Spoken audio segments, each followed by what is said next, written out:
Le président français Emmanuel Macron a effectué une visite en Chine, une visite de 3 jours, il y a seulement quelques jours. Officiellement, donc voici les raisons qui nous ont été présentées, les raisons de cette visite. Il y a d'abord la crise en Ukraine, car Paris pense que Pékin peut jouer un rôle essentiel ou encore primordial dans la résolution de ce conflit. C'est ce qu'on nous dit. Il y a aussi les enjeux autour de la zone Indo-Pacifique, considérée comme le futur nouveau monde. Les experts disent qu'en 2040, l'Indo-Pacifique, qui regroupera 75% de la population mondiale, produira plus de la moitié des richesses mondiales et les 3/4 des réserves de matières premières. Il y a aussi la lutte contre le réchauffement climatique et bien sûr les sujets économiques. Soit.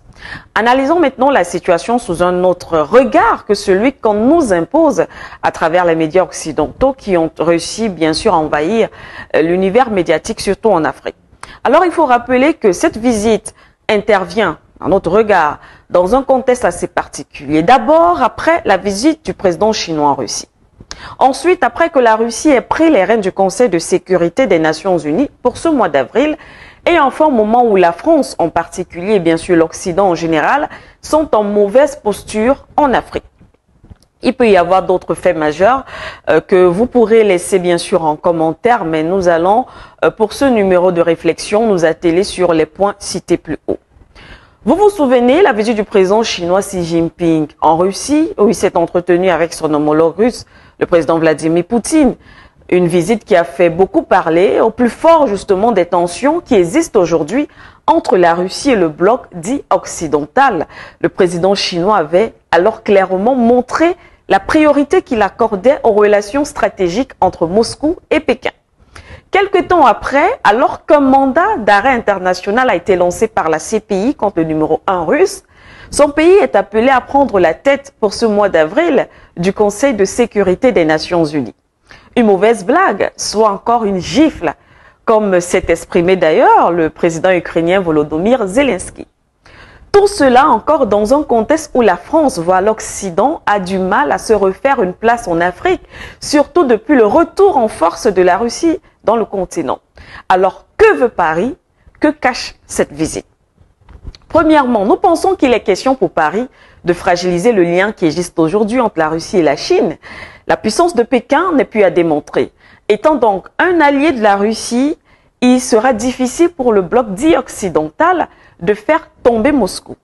Il faut donc, entre autres, récupérer, par exemple, la voix chinoise au Conseil de sécurité des Nations Unies.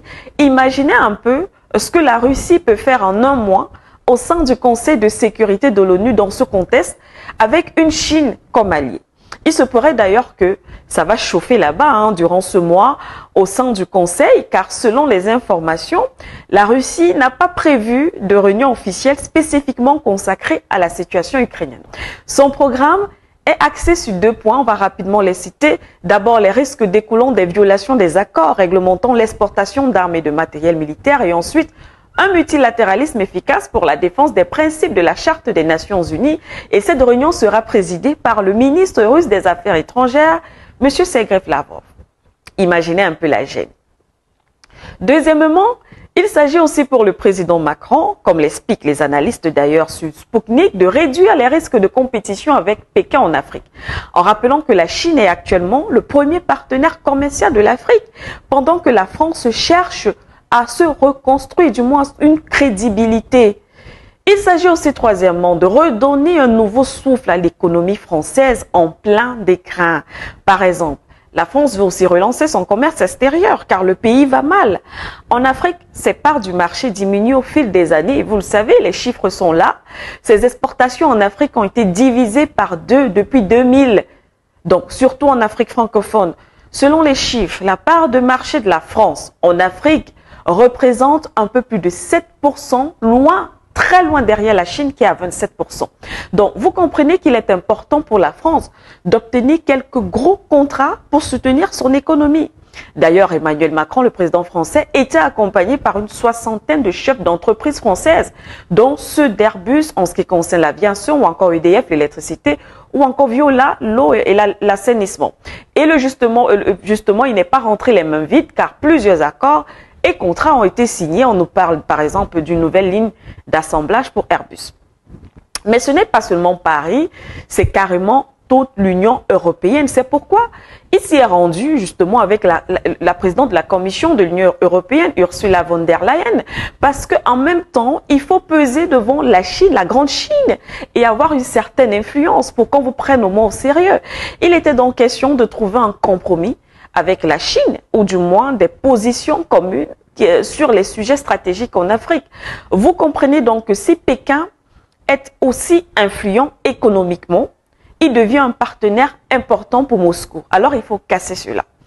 Ce n'est donc pas une mince affaire, mais ce qui est curieux quand même, c'est que l'on nous tenait jusqu'à il n'y a pas longtemps un discours selon lequel il faut prendre garde à la Chine. Il faut faire attention. On accusait d'ailleurs la Chine de néocolonialisme. Certains intellectuels et même africains estimaient que Pékin dispose d'un agenda caché pour l'Afrique néfaste et donc il fallait faire très attention à ce pays. Quelques jours avant d'ailleurs, avant ce déplacement du président français, la dirigeante européenne avait déclaré que la Chine est devenue plus répressive en interne et plus agressive à l'extérieur. Elle estimait que l'objectif du Parti communiste chinois est un changement de l'ordre international avec la Chine au centre. Mais comment comprendre ce discours, en même temps ce besoin de se rapprocher d'un agressif ou d'un répresseur? Comment comprendre que l'on demande aux Africains de s'éloigner ou de se monter prudents face à la Chine et en même temps, ceux qui nous interpellent à ce propos, qui nous demandent de faire attention, se mettent mais pratiquement à genoux face à Pékin, devant Pékin, pour obtenir d'elle une alliance stratégique? Ça veut dire qu'il y a quelque chose qui cloche. L'Afrique doit se réveiller, il faut lire entre les lignes. En clair, pour la France et l'Union européenne, l'idéal serait que soit la Chine prend clairement position contre la Russie, et cela entraîne ce que ça va entraîner, avec des répercussions dans le monde et bien sûr en Afrique. Mais là encore, c'est une hypothèse, mais très peu crédible. Soit en plan B, c'est que la Chine reste neutre sur ces questions qui impliquent la Russie et par ricochet l'Afrique. Et vous savez très bien qu'il y a une réelle différence entre rester neutre et prendre bien sûr position. Mais là encore, la solidité des relations qui existent aujourd'hui entre la Chine et la Russie ne laisse pas beaucoup de marge de manœuvre au bloc dit occidental. Notons aussi que des manœuvres militaires conjointes se déroulent depuis plusieurs mois entre Moscou et Pékin. Et dans le même temps, Pékin continue d'acheter du pétrole russe malgré la guerre en Ukraine, ce qui permet aussi justement à Moscou de renforcer son économie et par ricochet continuer à financer son opération spéciale en Ukraine. Pour dire que Pékin sait très bien où sont ses intérêts.